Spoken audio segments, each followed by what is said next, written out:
Buenos días, buenas tardes, buenas noches. En este video vamos a hacer un análisis de lo que fue la muy buena victoria de River 4-1 sobre Banfield en condición de visitante. Necesitaba otro triunfo así el equipo dirigido por Martín de Michelis, porque luego de lo que fue el gran partido que realizó el miércoles pasado ante Fluminense por Copa Libertadores, había que volver a la senda de triunfos en condición de visitante en el ámbito local. Hacía bastantes partidos que River en condición de visitante en el torneo doméstico no podía obtener las 3 unidades desde aquella victoria agónica contra Newell's. Después había empatado contra Atlético Tucumán, había caído frente a Talleres y había igualado el encuentro ante Vélez. Por eso mismo necesitaba regresar al triunfo, y en medio también hay que sumarle que no había podido ganar de visitante ni contra Fluminense ni contra Sporting Cristal por la Libertadores, por lo que llevaba un total de 5 partidos sin ganar afuera de casa. El equipo tuvo un rendimiento bastante bueno, sufrió sobre el final del primer tiempo, pero fue muy efectivo en ataque con un nivel verdaderamente espectacular de Lucas Beltrán, que cada día demuestra que es sin lugar a dudas no solamente el mejor atacante del equipo, sino que el mejor jugador de River en este 2023. ¡Empecemos!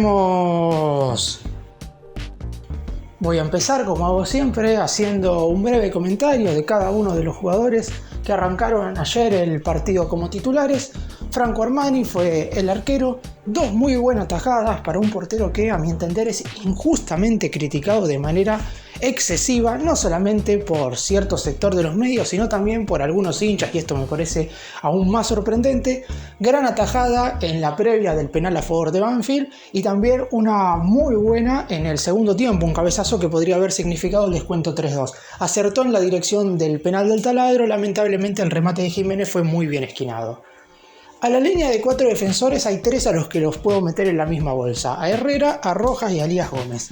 Sin cometer grandes fallas, daba la sensación de que en cualquier momento podían equivocarse y eso podía provocar alguna jugada de peligro del equipo rival. A González Pires lo pongo un poco por encima, porque además de que viene siendo el mejor central de River, a mi entender estuvo con un nivel un poco más alto que el resto de sus compañeros. La realidad es que hoy, si bien es cierto que la defensa de River para mí no se sostiene en su totalidad, porque River tiene que traer al menos 2 centrales de jerarquía y un lateral derecho, y después obviamente esperar la recuperación de Enzo Díaz, que ojalá que para el partido ante Defensa y Justicia ya está bien, y de esa manera armar una buena defensa para la segunda mitad. Pero por lo menos, refiriéndome especialmente al cotejo de ayer ante Banfield, vi a un González Pires bastante más seguro que el resto de sus compañeros, y los otros 3, repito, Herrera, Rojas y Elías Gómez, sin cometer grandes fallas, porque esto hay que decirlo, cuando se equivocan feo se dice, no se equivocaron, la realidad, de manera muy grosera frente a Banfield, pero daba la sensación de que siempre llegaban a alguna jugada un tanto tarde, o que los pases quedaban cortos y por eso no terminaban de brindar la seguridad que tiene que dar un defensor que se pone el manto sagrado. En la mitad de la cancha, De Michelis decidió repetir a los mismos que jugaron el partido contra Fluminense. De hecho, el único cambio en relación al cotejo ante los brasileños fue el ingreso de Elías Gómez por Casco en el lateral izquierdo. En el centro del campo jugó Aliendro, de correcto partido, no destacándose tanto como en los anteriores encuentros. Se nota que juega prácticamente siempre y que De Michelis no puede sacarlo porque es un futbolista elemental en el centro del terreno. Recién lo pudo sacar a los 35 del segundo tiempo, cuando ya el partido estaba totalmente liquidado. Nicolás de la Cruz alternó buenas y malas, buenos contraataques, sobre todo en el inicio del partido y en el arranque del segundo tiempo, pero también se lo nota bastante cansado en relación a que viene jugando muchos partidos de manera consecutiva. Nacho Fernández terminó siendo, a mi entender, uno de los mejores jugadores de River. Me parece que los 4 mejores futbolistas del equipo de Núñez fueron los 4 que jugaron más adelante: Nacho, Barco, Solari y Beltrán, como la gran figura obviamente. Nacho terminó redondeando un aceptable partido, provocando faltas a favor del Millonario, y con una gran asistencia en el tercer tanto terminó River prácticamente de definir el triunfo. Ezequiel Barco, más allá de no ser determinante a la hora de los goles, también redondeó un buen partido. Es un futbolista el cual ya no comete errores y la continuidad de buenos encuentros ya viene siendo bastante amplia, por lo que se puede decir que en estos meses del 2023 Barco ya ha hecho bastante más que lo que hizo durante todo el 2022. Y en el ataque jugaron los mismos que contra Fluminense. Primero Pablo Solari, vamos a hablar, porque dio la asistencia a Beltrán para el primer gol a un toque ese pase del ex Colo-Colo muy pero muy bueno y convirtió el segundo tanto tras una asistencia justamente de Beltrán. De Michelis decidió sacarlo al entretiempo porque se lo notaba cansado y además el DT explicó en conferencia de prensa que la segunda parte quería jugarla con una línea de 5 mediocampistas. Y de Beltrán no hay mucho que agregar, convirtió el primer gol con una definición de primera, asistió a Solari en el segundo tanto y también con una enorme definición a primer toque marcó el tercero en el arranque del segundo tiempo. Un delantero que hoy por hoy no solamente es de lo mejor de River, sino de todo el fútbol argentino y del fútbol sudamericano. Ojalá que en este mercado de pases no le hayan puesto el ojo y que se pueda quedar en el Millonario por lo menos hasta fin de año. En el entretiempo ingresó Matías Craneviter bien a la hora de recuperar el balón y de ocupar espacios, no tanto a la hora de la distribución de la pelota, pero aún así un correcto ingreso. Santiago Simón volvió a entrar después de algunos partidos y tuvo un correcto desempeño por el costado derecho. Y después ingresaron Suárez, Rondón y Palavecino. En cuanto a los dos delanteros, una buena jugada para culminar el partido, ya que con anterioridad era Rondón quien había asistido a Suárez, pero el cordobés había quedado por algunos centímetros adelantado y había marcado un gol que debió ser invalidado, pero después fue el propio atacante nacido en Córdoba quien le dio un centro perfecto a la cabeza al delantero de la Vinotinto, que terminó de marcar el 4 tanto para la goleada definitiva. Vamos ahora a dividir en análisis en los dos tiempos, porque si bien tuvo algunas características similares, sobre todo en lo que respecta a los ataques de River, hay que tener en cuenta que en el primer tiempo el Millonario dejó a Banfield meterse en el partido prácticamente por errores propios, mientras que en el complemento Martín de Michelis hizo un cambio a mi entender productivo que facilitó que River no le permitiera al conjunto local nuevamente descontar como para poner en complicaciones al visitante y de esa manera darle suspenso al final del partido. Los ataques de River en los primeros 20 minutos fueron prácticamente perfectos. Luego de una buena jugada colectiva y de un rebote que ensució un poco el desarrollo final de la misma, Solari termina asistiendo con un toque de calidad a Beltrán y el atacante de derecha termina marcando el primero. Buena jugada en general del equipo dirigido por Martín de Michelis y apertura del marcador. Después, a los 20 de la etapa inicial, llegaría una enorme recuperación de Solari, pérdida y mala comunicación entre el defensor central izquierdo y el lateral zurdo del conjunto del sur del Gran Buenos Aires. Recupera correctamente Solari, toca para Beltrán en el centro. El delantero que había convertido el primer tanto asiste nuevamente hacia la derecha para el ex jugador de Colo-Colo y Solari define con un potente remate cruzado de derecha al palo más lejano del arquero Facundo Cambeses, que nada pudo hacer. A partir de los 30 minutos Banfield empezó a atacar con bastante más continuidad y si bien es cierto que ninguna jugada era verdaderamente clara, parecía que cualquier error de River podía significar el descuento del taladro.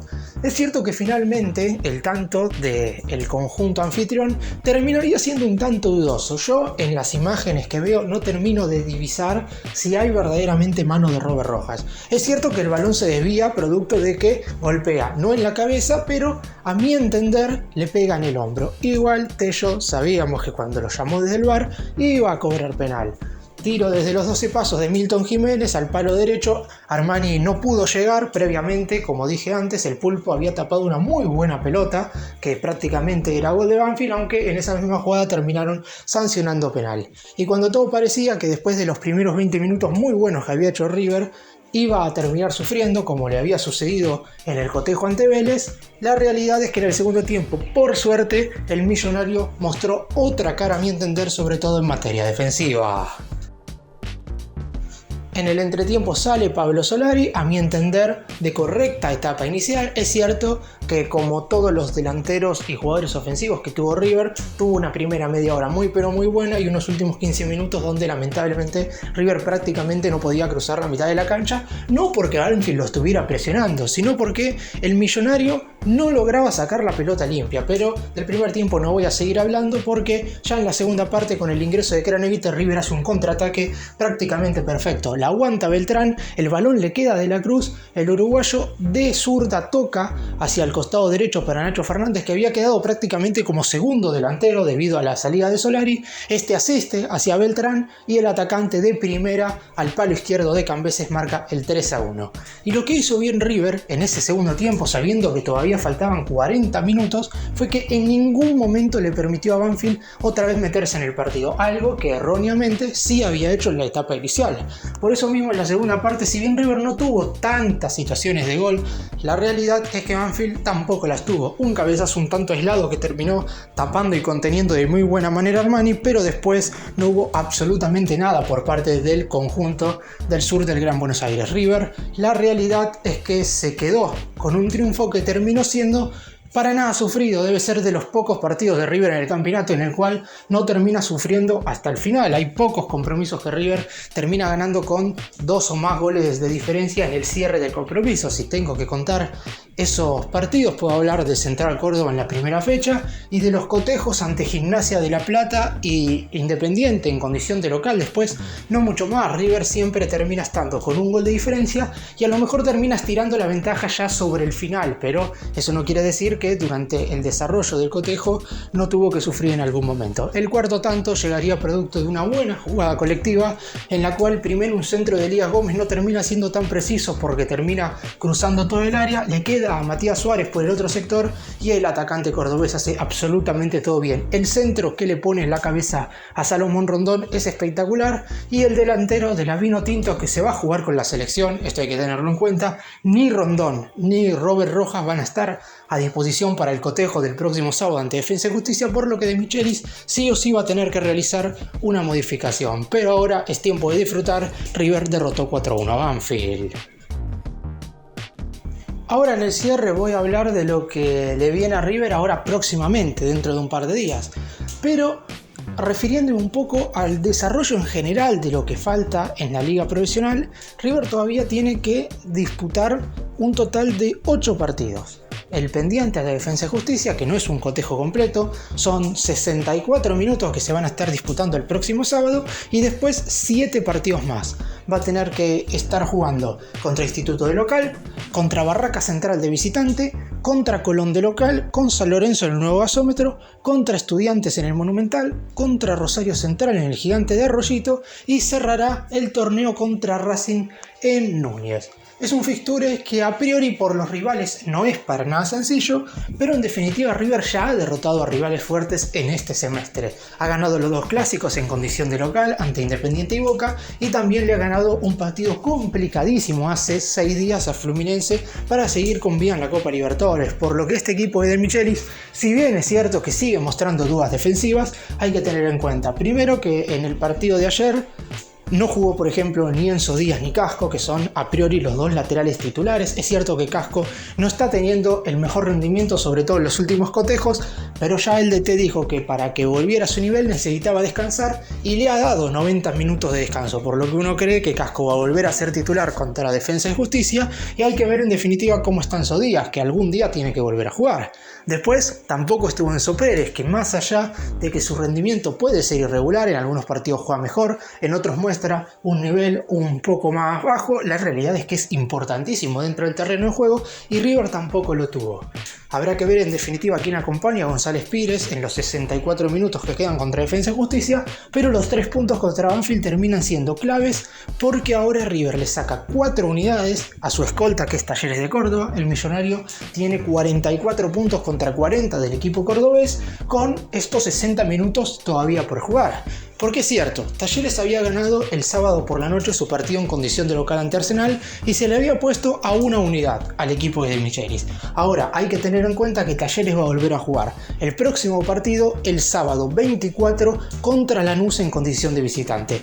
Esto quiere decir que al momento en el cual el conjunto de Córdoba juegue ese partido, podría estar a 10 puntos de River si es que el millonario logra un triunfo en los minutos que quedan contra Defensa y Justicia y el 22 de junio vence a Instituto en el Estadio Monumental. Es decir, de pasar a estar a una sola unidad, podría llegar a estar a 10 puntos cuando vuelva a jugar un partido. River debe aprovechar este momento porque, si bien es cierto que a mi entender todos los equipos son complicados, claramente el cierre entre San Lorenzo, Estudiantes, Central Central y Racing, es bastante más difícil que ganarle a Instituto, Barraca Central y Colón. Por eso mismo hay que aprovechar los momentos. River viene con un envión anímico muy positivo tras el triunfo ante Fluminense, y además estos próximos 2 partidos, Defensa y Justicia e Instituto, son los 2 antes de enfrentar a The Strongest por la última fecha de la fase de grupos de la Copa Libertadores. Como dije durante el video, River no va a tener el próximo sábado ni a Robert Rojas ni a Salomón Rondón. En el caso del primero, puede llegar a ser una preocupación porque obviamente está siendo titular. Teniendo en cuenta que Paulo Díaz ya está bien porque ingresó contra Fluminense y de hecho estuvo en el banco de suplentes de hacer contra Banfield, pero De Michelis quiso mantener la misma saga que había jugado en los anteriores cotejos. Uno cree que aunque Emanuel Mamana no esté recuperado porque no termina de recuperarse más de esta sinovitis en la rodilla izquierda, Paulo Díaz no debería tener ningún inconveniente en jugar en lugar de Robert Rojas. En el caso de Rondón no hay mucho problema porque no es titular, además ayer no estuvo en el banco Borja porque tenía un cuadro gripal, así que va a volver a estar entre los relevos el colombiano y va a salir el venezolano, y se espera el gran debut del Diablito Echeverri, que algunos esperaban, me incluyo, que lo viéramos ayer ganando 3-1, pero me parece que el entrenador está preparando sí o sí ponerlo en condición de local para que sienta el apoyo del Estadio Monumental. Esperemos que esto le funcione y que en el próximo partido ya tengamos la gran noticia de que la máxima joya de las divisiones inferiores en River ha disputado sus primeros minutos con el manto sagrado. Gracias por mirarnos, suscríbanse, nos vemos en el próximo video.